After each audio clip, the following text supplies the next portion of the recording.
Today, I have a video for you that is a video from my favorite series, New and Must-Have Crafty Supplies. Hi everyone, I'm Rebecca Keppel, and in this video, I'll be sharing just a bunch of supplies that I've checked out recently and tried, purchased for myself, and really enjoyed. So it'll give you a chance to see some of these supplies and decide whether or not you want to try them too. Also, this video is part of a Destash giveaway. I have several large priority mailboxes that I need to get on their way out to some of you so that I can bring new stuff in to try out and share with you. So be sure to watch to the end of the video and I'll let you know all about the giveaway. But for now, let's check out some of the latest supplies that I've tried recently. I spotted the new Simple Stories collection heartstrings, so I grabbed a few of the elements that I thought would be great for card making, including the glitter enamel dots and a whole pack of die cuts that have a bunch of sentiments, as well as the 6x8 paper pad, which is a double-sided pad, and 6x8 is great for making cards and then also having extra pieces for elements on cards. So lots of options in that pad as well. Next, I grabbed the Echo Park 6x6 stencil called Blast Off. I love these stars. I think you could use them in lots of ways. And then I have the Brutus Monroe foilable backgrounds. These are rainbow backgrounds that you can foil on top of. Next, I decided to try the PolkaDoodles Easy Peel and Crease tool. This is for lifting off the double-sided tape liners when you use double-sided tape, and I absolutely love it. This is the Brutus Monroe Shimmer Splash in yellow, which adds a nice little bit of shimmer.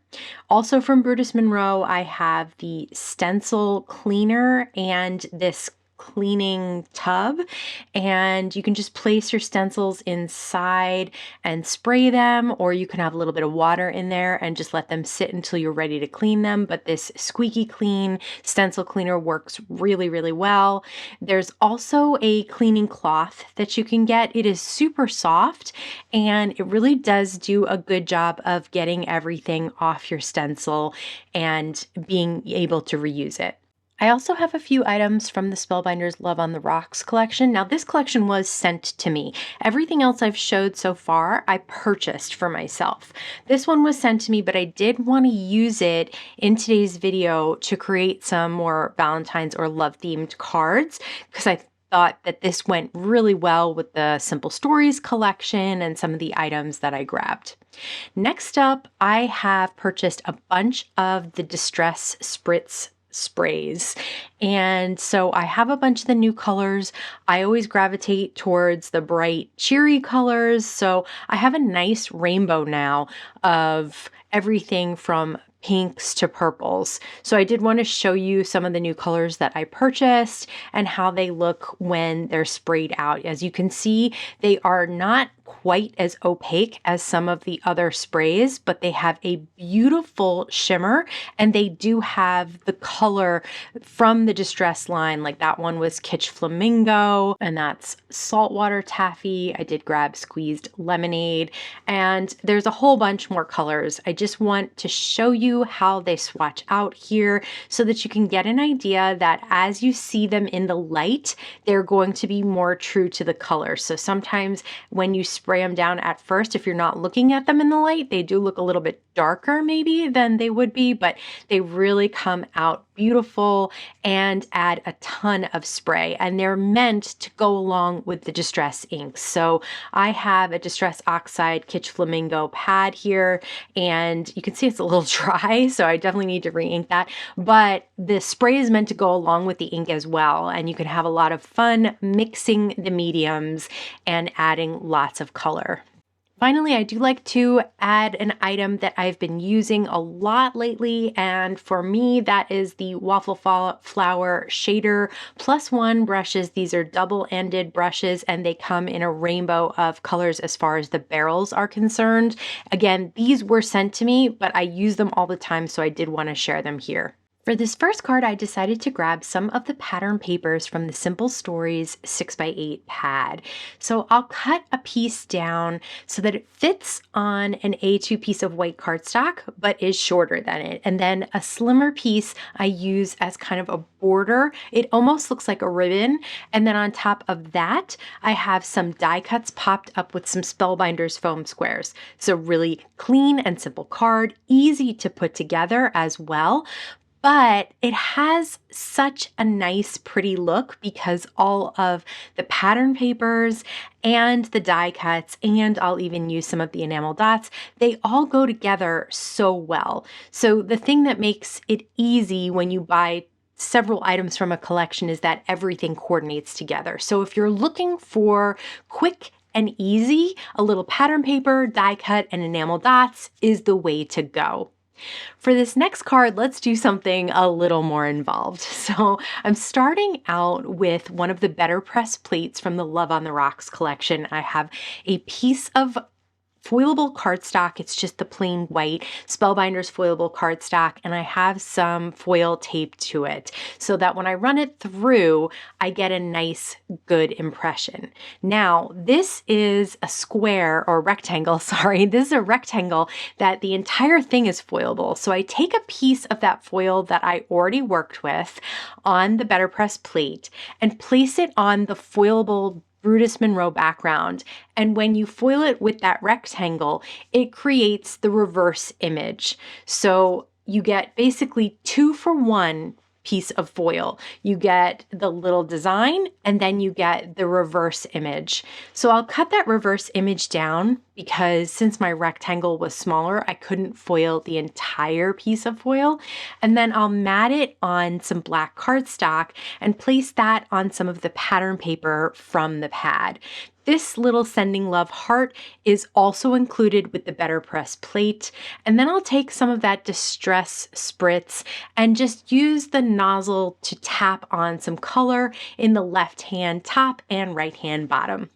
Now, this is a stencil from the December Spellbinders kits that was sent to me, and I wanted to clean it off, so I spritzed it with some of the Brutus Monroe Squeaky Clean, and then I'm using that really nice soft cloth. And check out how clean that gets.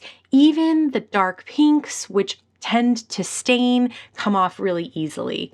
This time I'm using the Echo Park stencil, the Blast Off stencil, and I have some Hero Arts paste. Now, paste is one of those things that you really want to clean pretty quickly, otherwise it will stay on your stencil.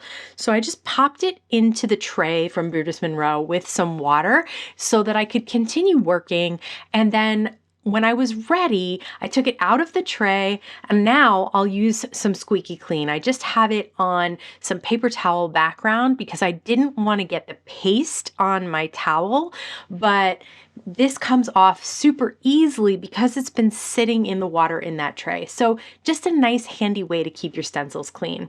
For this next card, I'll use those waffle flower shader brushes. I've die cut some elements from a December Spellbinders die, and I just want to add a little bit of color to the edge. And you know, when you run a die cut across an ink pad, it tends to be very harsh lines. Well, these brushes make it really easy to ink your edges without creating any harsh lines at all. So just a nice little shade to the outside in that same color pink.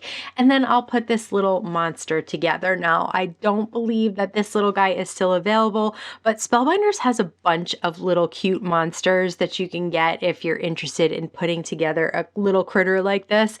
And all of them are adorable. They have a Yeti, they have a bunch of other monsters, and they really work well with a number of different cards.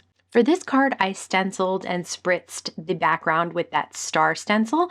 And so I'll cut that down and place it on an A2 piece of the pattern paper, then pop up the little monster and pop up a hug sentiment from the die cut set. For the next card, I'm using the Love on the Rocks die set, which they have several other die sets where they create drinks and there's different cheers sentiments and fun sentiments that go along with different beverages. So this one I decided will be all pinks and reds and things like that for Valentine's Day. So I've cut the glass itself out of some silver mirror cardstock, and now there are tons of accessories in the set to create a really fun look. I'm taking a piece of pattern paper. The width is 4 1/4, but I again am making it shorter so that I have a bunch of white space, but then some fun element of pattern paper at the top. Now for the drink, there are 3 pieces that create the inside of the drink or the drink itself, and you adhere them together so that they go from different colors, or you can do them all the same color. It really is up to you, but I did mine in 3 different colors of the Distress Spritz. So the bottom one is the picked raspberry, then we have worn lipstick, and then the top is kitsch flamingo. And then I'll adhere the glass right on top. For adhering all of these thin die cuts together, I am using the My Sweet Petunia Precision Glue Press. Now, this is another thing that I've purchased for myself in the past. I did a whole video about why I love it. I am still loving it. So people ask sometimes if I still like it as much, and you can see I use it a lot. And yes, I still really love it. I find it very easy to squeeze the handle rather than trying to strangle a glue tube. So it's really your preference, but for me, this is a lot easier to use. And I find myself using liquid adhesive a lot more this way. So again, lots of accessories in this set. There are drink stirrers, there are toothpicks, there's strawberries, little hearts. I don't know if you can see, but on the very top of the beverage, there are little floating white hearts. At first, I did not know what they were supposed to be. And then I realized they're hearts, but they're hearts that are supposed to be flat to the top of the drink and floating. So it really is a fun collection to play with and create with. Another great thing about the 6x8 pattern paper is that because it is 6 inches wide, you can use dies like this that need a 6-inch wide piece, and you can create really fun little boxes that have a patterned outside. So I wanted to show you the double-sided tape tool. This is the PolkaDoodles Easy Crease and Lift of the liner. So this little scratchy side that looks like a little back scratcher, you just go at the end of the double-sided tape and scratch at it with that tool, and it literally peels right off. So I'm usually with my fingernail trying to get underneath the little liner, and sometimes it takes me like 82 tries.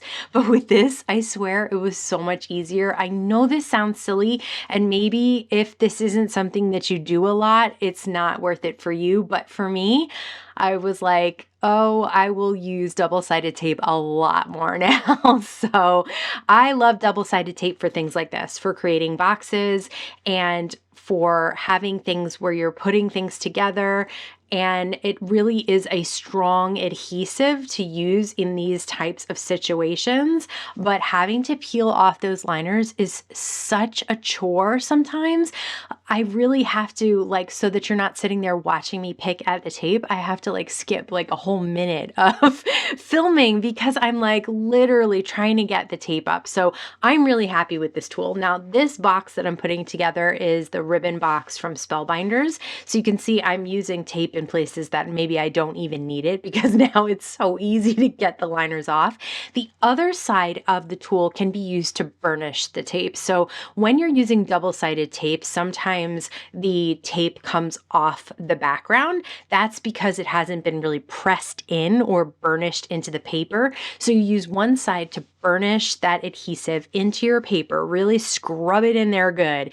And then once it's completely adhered, then you flip the tool over and use that scrubby side to remove the top liner. So absolutely brilliant. I don't know how they thought of this, or I'm assuming that they had the same issue that we all have with double-sided tape, and that's why they came up with it. But it's such a good idea. Even if it is not flat to my desk, I can still use it. So I'm holding up this box and trying to get that piece off, and it really just came off so much easier than it would be if I was trying to get it off with my fingernail. So once you have this box kind of put together and all adhered down, I'm using the tool to just get inside the box and make sure the bottom is adhered. Then I'll pour some little candies inside, close the flaps, and then the top kind of looks like a milk container. But then there's this hole that's cut that is a wide hole, and you can basically thread ribbon right through it. And this ribbon is Vivant ribbon from Spellbinders. They have it a bunch of colors, but I love this red. It's so gorgeous. Now, this is really nice ribbon, so it's a little bit more expensive than I would spend if I were going to a big box store, but I just love the feeling of it. It's nice and thick and smooth and soft. It ties beautifully, and it even creates bows really easily, which is not my forte, let me just tell you.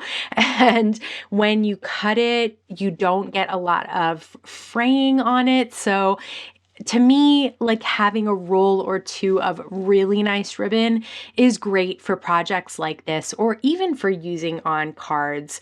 And so I really enjoy this ribbon a lot. It looks so pretty on this little pattern paper box, just so cute and so easy to put together with that 6x8 paper pad, making it a pattern box. For the next card, I'll start out with a Distress Spritz background. Since I mentioned that I have a nice rainbow of colors, I thought I would create a nice spritzed rainbow background. So the thing about spritz is start with less and then add in more. You know, you can always add in more, but you can't take it away that easily. So you can definitely put some water on it, and that will start to blend it a little bit more. I'm running it through my die cut machine inside a folded up piece of computer paper to flatten it out. So if you have a watercolor piece that is not flat and you want to make it flat for a card, I recommend running it through your die cut machine like that. It really does flatten it out nicely. Next, I'll take a piece of the pattern paper, an A2 piece of the pattern paper, and mat that panel right on top. I cut it down to 4x5 1/4, added a die cut and some of the little enamel glitter dots, and that's all you need because of all that sparkle and shine. For this next card, I used the Better Press plate from Love on the Rocks and created a red design with it. I used Catherine Pooler Rockin' Red ink, and now I have the Brutus Monroe Shimmer Splash that creates that really nice color of yellow splatters, but it's also got shimmer to it. So just a little hint here and there. I thought it was a nice pop against all of this red and white. And then I just used some of the die cuts from the Simple Stories collection to add my sentiment. You've made it to the end of the video, so here's a little bit more information about the giveaway. First of all, I have some gently used and some even new in package supplies that I have doubles of that I want to give away. So I'll have several boxes. There may be 1, 2, or 3 depending on how much, well, there'll definitely be at least 2. 2 or 3 large US priority mailboxes. Unfortunately, I have to limit the giveaway to the domestic United States just because of cost. These boxes, if anybody has won them before, you know, I pack them in. They are super heavy because they have dies and all kinds of goodies in them. So for me, I just can't afford to send them internationally. But I always do, when I can, gift card giveaways, and that I open up to everybody. All you have to do to enter this giveaway is have a US address and fill out the Google form, which will be in the YouTube description box under this video. Please be aware that I will not be choosing the winner from the comments. I will be emailing the winner directly. So don't trust any spam comments. I will never ask for money, and I will never ask for your telephone number. But of course, I love hearing your comments below, so let me know if there was something in my new and must-have crafty supplies list that you think you're gonna add to your stash. As always, I wanna thank you so much for stopping by and spending time with me today. Please stay safe, stay healthy, and I'll see you again soon.